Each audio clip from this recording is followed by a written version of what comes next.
Sas-sena d-dieħla kull tarbija li titwieled se jsirilha test biex ikun verifikat jekk tbatix minn hypothyroidism.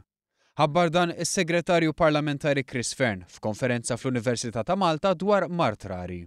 Sostna li hypothyroidism hi kundizzjoni li f'pajjiżna biha jfeġġu bejn każ u 2 fis-sena u li jekk ma tkunx trattata tista' twassal għal konsegwenzi serji u anke permanenti.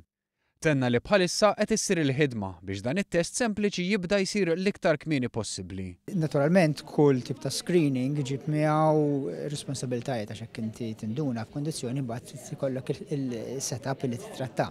Ġifieri aħna nibdew pass pass, nibdew nagħmlu screening għal kondizzjoni differenti, nżommu dejjem ruħna informati u meta nsibu li hemm testijiet li huma vijabbli għal pajjiżna ndaħluhom ukoll. F'din l-okkażjoni mtella fid-dawl l-ifrar u għax-xahar iddedikat lil mart rari, iċ-Chairperson ta' Marigold Foundation, Michelle Muscat, saħqet li fl-aħħar sena saret ħafna ħidma biex titqajjem kuxjenza ikbar dwar mart rari. Allura aħna li qed nippruvaw nagħmlu li nagħmlu group, support group ta' patients, ta' relatives li għandhom mart differenti imma li fid-differenza tagħhom huma uniti għax huma differenti u għalhekk kemm jista' jkun ukoll jgħinu l-xulxin joħorġu mill-iżolazzjoni li qegħdin fiha ħalli mbekk ikollhom dak is-support li tant għandhom bżonn. U għastmat li f'Malta hawn bejn 25 u 30 elf persuna li jbatu minn tipi ta' mart rari differenti.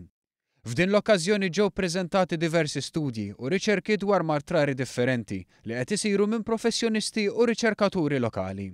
Riċerka ferm importanti biex ikunu identifikati l-kundizzjonijiet u tinsab soluzzjoni jew kura lihom. Iċ-Chairperson ta' Marigold Foundation Michelle Muscat waslet donazzjoni għar-riċerka fl-Università ta' Malta sabiex din il-ħidma tiġġedded u tissaħħaħ.